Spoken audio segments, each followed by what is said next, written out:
ఈ ప్రపంచంలో ఒకే ఒక స్థలం ఉంది. అక్కడ కేవలం ఒక ఇటుక దిపిన ప్రపంచ యుద్ధం వచ్చే అవకాశం ఉంది. అది ఏ దేశపు సరిహద్దు కాదు, ఏ ఖరీదైన ఆస్తి కాదు. అది కేవలం ఎకరాల ఖాళీ స్థలం. కానీ ఆ స్థలం వెనుక వేల ఏళ్ల చరిత్ర ఉంది, కోట్ల మంది విశ్వాసం ఉంది, అన్నిటికీ మించి దేవుని యొక్క ప్రణాళిక ఉంది. మీ ఇంట్లో మీరు ఎప్పుడైనా ఇల్లు కట్టుకోవాలని ప్లాన్ చేశారా? పునాది వేయడానికి మంచి ముహూర్తం కోసం చూస్తారు కదా. కానీ ఒక జాతి ప్రజలు దాదాపుగా 2000 సంవత్సరాలుగా ఒకే మందిరం కోసం, దాని పునాది కోసం ఎదురు చూస్తున్నారు. అంటే మీరు నమ్మగలరా? అసలు ఆ మందిరం యొక్క పునాది పడితే ప్రపంచం యొక్క గమనమే మారిపోతుందా? యేసుక్రీస్తు కూడా ఆ మందిరం గురించి మాట్లాడారు. ఈ వీడియోలో ఒక అద్భుతమైనటువంటి సమాధానం క్రైస్తవ ప్రపంచానికి దొరుకుతుంది. మిస్ కాకుండా ఈ వీడియోను చివరి వరకు చూడండి.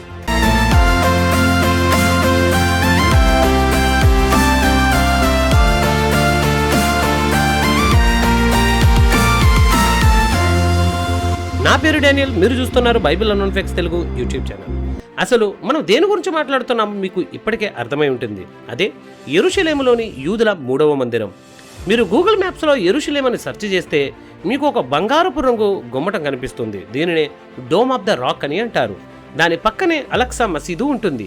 ముస్లింలకు ఇది 3వ పవిత్ర స్థలం. కానీ యూదుల నమ్మకం ప్రకారం సరిగ్గా అదే స్థలంలో పూర్వం వారి యొక్క మొదటి మరియు 2వ మందిరాలు ఉండేవి. ఇప్పుడు యూదులు ఏమంటున్నారు అంటే, మా దేవుడైన యెహోవాకు మేము తిరిగి మందిరాన్ని నిర్మించాలి అని.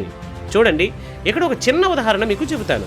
మీ సొంత స్థలంలో ఎవరో వచ్చి ఇల్లు కట్టుకుంటే మీరు ఊరుకుంటారా? లేదు కదా. కానీ ఇక్కడ సమస్య ఏంటంటే, అది వేల ఏళ్ల నాటి గొడవ. మరి ఆ మందిరం కట్టాలంటే అక్కడ ఉన్నటువంటి కట్టడాలను ఏం చేయాలి? ఇది కేవలం మతపరమైనటువంటి విషయం మాత్రమే కాదు, రాజకీయ పరంగా కూడా ప్రపంచ దేశాలన్నీ దీనిపై కన్నేసి ఉంచాయి. అమెరికా నుంచి అరబ్ దేశాల వరకు ప్రతి ఒక్కరికి ఈ టెంపుల్ మౌంట్ అంటే ఒక పెద్ద సెన్సిటివ్ ఇష్యూ. ఈ టెంపుల్ మౌంట్ గురించి నేను ఒక అద్భుతమైన వీడియోను చేశాను. ఆ వీడియో యొక్క లింక్ నేను ఐ కార్డ్స్లో ఇస్తున్నాను. అక్కడ నుండి ఆ వీడియోను కూడా చూడండి. ఇప్పుడు మనం అసలు పాయింట్కి వద్దాం. యూదులు ఒకవేళ మందిరాన్ని కట్టాలనుకుంటే ఇప్పుడు కడతారు?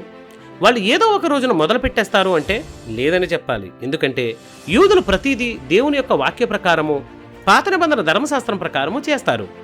బైబిల్ గ్రంథాన్ని మనం ఒకసారి పరిశీలిస్తే అక్కడ ఒక అద్భుతమైనటువంటి ప్యాటర్న్ కనిపిస్తుంది. మొదటి మందిరము సొలొమోను మందిరం. బైబిల్లో రాజుల మొదటి గ్రంథం 6వ అధ్యాయం మొదటి వచనంలో ఒక మాట ఉంటుంది. ఇశ్రాయేలీయులు ఐగుప్తులో నుండి వచ్చిన 480వ సంవత్సరంలో సొలొమోను రాజ్య పరిపాలనలో 4వ సంవత్సరం 2వ నెలలో దీన్ని జీవమాసం అని అంటాం. మందిరం యొక్క నిర్మాణం ప్రారంభమైంది. 2వ మందిరం జెరుబ్బాబెలు కాలంలో యూదులు పర్షియన్ చెర నుండి తిరిగి వచ్చిన తర్వాత మళ్లీ మందిరాన్ని కట్టడం ప్రారంభించారు. అది ఎప్పుడు జరిగిందో తెలుసా? ఎజ్రా గ్రంథం 3వ అధ్యాయం 8వ వచనం ప్రకారం వారు యెరూషలేమునకు వచ్చిన 2వ సంవత్సరం 2వ నెలలోనే మందిరం యొక్క పునాది వేశారు. ఇక్కడ గమనించారా? మొదటి మందిరం పునాది 2వ నెలలోనే పడింది. 2వ మందిరం పునాది కూడా 2వ నెలలోనే పడింది. ఇది యాదృచ్ఛికమని మీరు అనుకుంటున్నారా? ఖచ్చితంగా కాదు. దేవుని ప్రణాళికలో ప్రతిదీ ఒక క్రమ పద్ధతిలో ఉంటుంది. అసలు ఈ 2వ నెల అంటే మన జనవరి ఫిబ్రవరి లాగా కాదు. యూదులకు వేరే క్యాలెండర్ ఉంటుంది. వారి మొదటి నెల నీషాను నెల, ఇది మార్చి ఏప్రిల్ మధ్య సమయంలో ఉంటుంది. వారి 2వ నెల ఇయర్ నెల, దీనినే పాతకాలంలో జివ్ అని అనేవారు. ఇది సాధారణంగా మన ఏప్రిల్ మధ్య నుండి మే మధ్య వరకు వస్తుంది. జివ్ అంటే అర్థం ఏంటో తెలుసా? ప్రకాశం లేదా వెలుగు. వసంతకాలంలో పువ్వులు వికసించి ప్రకృతి అంతా క్రొత్త జీవంతో కలకలలాడే సమయం అది. మందిర నిర్మాణం అంటే ఒక క్రొత్త ఆశ, దేవుని ప్రకాశం ప్రజల మధ్యకు రావడం. కాబట్టి ఆ నెలకు అంత ప్రాముఖ్యత ఉంది. కాబట్టి ఒకవేళ 3వ మందిరం పునాది పడాల్సి వస్తే అది కూడా 2వ నెలలో జరిగేటువంటి అవకాశం ఉంది. మరి ఇప్పుడు ఇశ్రాయేలీయులు ఏం జరుగుతుంది? వాళ్ళు నిజంగా సిద్ధంగానే ఉన్నారా? దీనికోసం మీరు ద టెంపుల్ ఇన్స్టిట్యూట్ అనేటువంటి వెబ్సైట్లో లేదా వారి రిపోర్ట్స్లో మీరు చూడవచ్చు. వీరు ఇప్పటికే మందిరానికి కావలసిన ప్రతి వస్తువును సిద్ధం చేశారు. ఏమేమి ఉంటాయి అందులో అంటే, బంగారు దీపస్తంభం సిద్ధంగా ఉంది. యాజకులు వేసుకునేటువంటి దుస్తులు కూడా సిద్ధంగా ఉంచారు. బలి అర్పించడానికి కావలసినటువంటి బలిపీఠం నమూనా కూడా సిద్ధంగా ఉంది. అంతేందుకు, మందిర శుద్ధీకరణ కోసం కావలసినటువంటి రెడ్ హైపర్ అనగా ఎర్రని పెయ్యను కూడా వారు అమెరికా నుండి ఇజ్రాయెల్కు తెప్పించారు. ఈ ఎర్రని పెయ్యను గురించి రీసెంట్గా నేను చేసినటువంటి వీడియో ఎవరైనా చూడకపోతే లింక్ నేను డిస్క్రిప్షన్లో ఇస్తున్నాను, పైన ఐ కార్డులో కూడా ఇస్తున్నాను. అంటే వాళ్ళు కేవలం ఒక అనుమతి కోసమో లేదా సరైన సమయం కోసమో ఎదురు చూస్తున్నారు. రాజకీయంగా కూడా ఇజ్రాయెల్లో ఇప్పుడున్న పరిస్థితులు మందిర నిర్మాణానికి అనుకూలంగా మారుతున్నాయి. యూదుల ప్రార్థనలు పెరిగాయి, టెంపుల్ మౌంట్ సందర్శనలు పెరిగాయి. రీసెంట్గా వారికి ప్రార్థన అనుమతులు కూడా వచ్చాయి. అనేక మందికి యూదుల మూడవ మందిరం గురించి బైబిల్ ఎక్కడ చెప్తుందనే డౌట్ ఉంది. బైబిల్ ప్రవచనాలు ముఖ్యంగా దానియేలు గ్రంథం, యేసుక్రీస్తు వారు, పౌలు గారు, యోహాను గారి యొక్క ప్రకటన గ్రంథం భవిష్యత్తులో ఒక మూడవ దేవాలయం గురించి, యెరూషలేములో అది నిర్మించబడుతుందని స్పష్టంగా చెబుతున్నాయి. ఈ మూడవ మందిరం గురించి కూడా నేను ఇస్తున్నాను, ఆ వీడియోను కూడా మీరు చూడండి. దానియేలు గ్రంథం 9వ అధ్యాయము 27వ వచనంలో క్రీస్తు విరోధి ఒక వారమునకు చాలా మందితో నిబంధన చేస్తాడని, ఆ వారం మధ్యలో బలులను నైవేద్యాలు నిలిపివేసి దేవాలయంలో నిలబడి తను దేవుణ్ణి చెప్పుకుంటాడని ఉంది. అంటే క్రీస్తు విరోధి వచ్చే నాటికి ఒక దేవాలయం అక్కడ ఉంటుంది, బలులు అర్పించబడుతూ ఉంటాయి. మత్తయి సువార్త 24వ అధ్యాయం 15వ వచనంలో యేసుక్రీస్తు వారు దానియేలు ప్రవచనాన్ని ఎత్తి మాట్లాడారు. నాశనకరమైనటువంటి హేయ వస్తువు పరిశుద్ధ స్థలంలో నిలిచిచుండగా మీరు చూచినప్పుడు అని అన్నారు. ఈ పరిశుద్ధ స్థలం అంటే దేవాలయంలోని అతి పరిశుద్ధ స్థలం అని పండితులు చెబుతారు.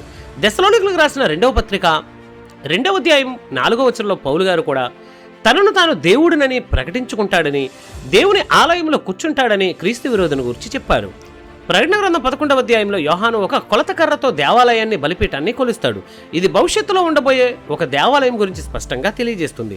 ఈ ప్రవచనాలన్నీ చూస్తూ ఉంటే మహాశ్రమల కాలంలో, అంటే ప్రభువైన యేసుక్రీస్తు వారి రాకడకు ముందు ఒక మూడవ దేవాలయము నిర్మించబడుతుందని అర్థమవుతుంది. ఒకవేళ యూదులు కనుక మళ్ళీ మూడవ మందిరం కట్టాలి అని అనుకుంటే బైబిల్ ప్రకారం చూస్తే అది ఏప్రిల్ సమయంలోనే అని అర్థమవుతుంది. ఈ 2వ నెల వెనుక ఉన్నటువంటి దేవుని యొక్క ప్రణాళిక వింటే మీరు షాక్ అవుతారు.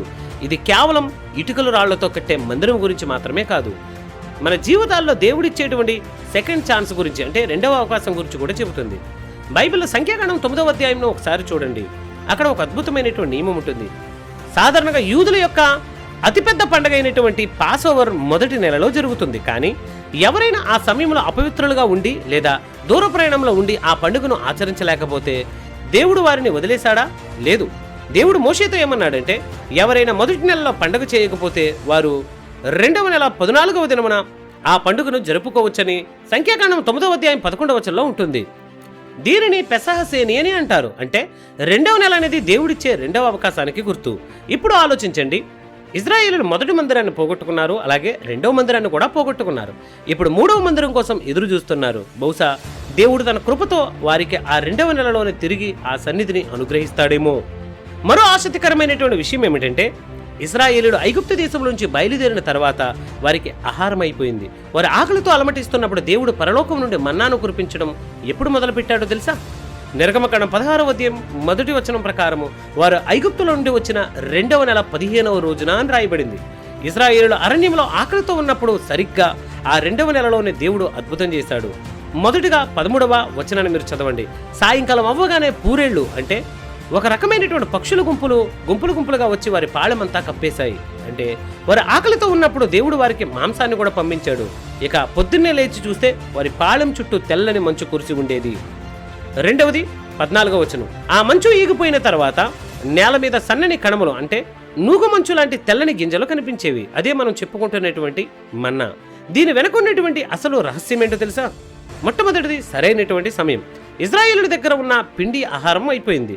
ఆ 2వ నెలలోనే వారు దేవునికి మర్రపెట్టగా దేవుడు వారికి ఆకాశం నుండి ఆహారం ఇచ్చాడు. రెండవది అద్భుతమైన పోషణ. మనుషులు పండించినటువంటి పంట కాదు, దేవుడే నేరుగా కురిపించినటువంటి ఆహారము. మూడవది పునాది. ఇజ్రాయేలుల అరణ్యంలో ఒక జనముగా నిలబడడానికి ఈ మన్నా ఎలాగైతే పునాది అయిందో, వారి ఆత్మీయ జీవితానికి మందిరం కూడా అలాగే పునాది అయింది. అంటే దేవుడు తన ప్రజలను పోషించడం, వారి అవసరాలను తీర్చడం ఈ 2వ నెలలోనే ప్రారంభమైంది. మందిరం అంటే దేవుడు మన మధ్య ఉండి మనల్ని పోషించే స్థలం. అందుకే ఆ పునాదులు ఈ నెలలోనే పడడం వెనుక ఇంతటి ఆత్మీయ అర్థం ఉంది. ఇప్పుడు మనం చరిత్రలో కొంచెం ముందుకు వెళదాం. హిజ్కియా రాజు కాలంలో ఇశ్రాయేలీయులు దేవునికి చాలా దూరం అయిపోయారు. మందిరం పాడైపోయింది. అప్పుడు హిజ్కియా దేవుని వైపు తిరిగి మందిరాన్ని శుద్ధి చేసి పండుగ చేయాలనుకున్నాడు. కానీ అప్పటికే సమయం మించిపోయింది, మొదటి నెల దాటిపోయింది. అప్పుడు హిజ్కియా ఏం చేశాడో తెలుసా? 2వ దినవృత్తాంతాలు 30వ అధ్యాయం 2వ వచనం ప్రకారం అతను తన అధిపతులతో ఆలోచన చేసి, మొదటి నెలలోనే మనం పండుగ చేయలేకపోయాం కాబట్టి 2వ నెలలో పండుగ చేద్దామని ప్రకటించాడు. ప్రజలందరూ యెరూషలేమునకు తరలి వచ్చారు. అది ఎంత పెద్ద ఆనందాన్ని తెచ్చిందంటే సొలొమోను కాలం తర్వాత అంతటి గొప్ప పండుగ మరలా జరగలేదట. చూసారా, 2వ నెల అనేది కేవలం క్యాలెండర్లో పేజీ కాదు, అది ఒక స్పిరిచువల్ రీస్టోరేషన్ కు సమయం. ఇజ్రాయేల్ చరిత్రలో ఆత్మీయంగా చనిపోయిన స్థితి నుండి తిరిగి బ్రతకడం ఎప్పుడు జరిగిందంటే ఈ 2వ నెలలోనే. అలాగే మరొక ప్రాముఖ్యమైనటువంటి విషయం, యూదులకు స్వాతంత్రం వచ్చింది కూడా ఈ 2వ నెలలోనే. ఇది 1948వ సంవత్సరం మే 14వ తేదీన. ఇది మన క్యాలెండర్ ప్రకారం మే నెల కావచ్చు, కానీ వారి క్యాలెండర్ ప్రకారం అది వారికి 2వ నెల. అందుకే మనం ఉన్నటువంటి ఈ సమయం చాలా ప్రాముఖ్యమైనది.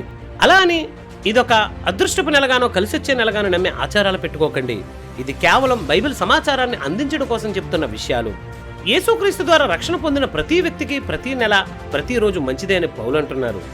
ఆయన ప్రేమించే వారికి మేలు చేయుటకై సమస్తమును సమకూడి జరుగుచున్నవని బైబిల్ చెబుతుంది. యూదుల 3వ మందిరానికి పునాది పడడం ఒక ఎత్తు అయితే, మన హృదయాలనేటువంటి మందిరంలో దేవుడు ఉన్నాడా లేదా అనేది అసలు ప్రశ్న. ఆ మందిరానికి పునాది పడితే యేసుక్రీస్తు 2వ రాకడకు కూడా సమయం దగ్గర పడినట్లే అనే విషయం ప్రపంచం మొత్తానికి అర్థమైంది. కాలము సంపూర్ణమై ఉన్నది, దేవుని రాజ్యం సమీపించుచున్నది, మారు మనసు పొంది సువార్తను నమ్ముడి. ఇది మార్కు సువార్త 1వ అధ్యాయం 15వ వచనంలో ప్రకటించబడిన మాట. ఈరోజు ఈ మాట మనకు కూడా ఉంది. మనకు కూడా దేవుడు ఈరోజు 2వ అవకాశాన్ని ఇస్తున్నాడు. హిజ్కియా కాలంలో ప్రజలు 2వ నెలలో ఎలాగైతే దేవుని వైపు తిరిగారో, మనము కూడా మన పాపాలను ఒప్పుకొని దేవుని వైపు తిరుగుదాం. మందిర పునాదుల కంటే మన రక్షణ పునాది క్రీస్తు మీద ఉందో లేదో మనం చూసుకుందాం. ఇది ఈ వీడియో కనుక మీకు నచ్చితే ఈ వీడియోను లైక్ చేయండి, షేర్ చేయండి. మన ఛానల్ని సబ్స్క్రైబ్ చేసుకొని బెల్ ఐకాన్ని క్లిక్ చేయడం ద్వారా మరిన్ని అప్డేట్స్ను మీరు మీ మొబైల్ ఫోన్లోనే పొందవచ్చు. Thank you very much.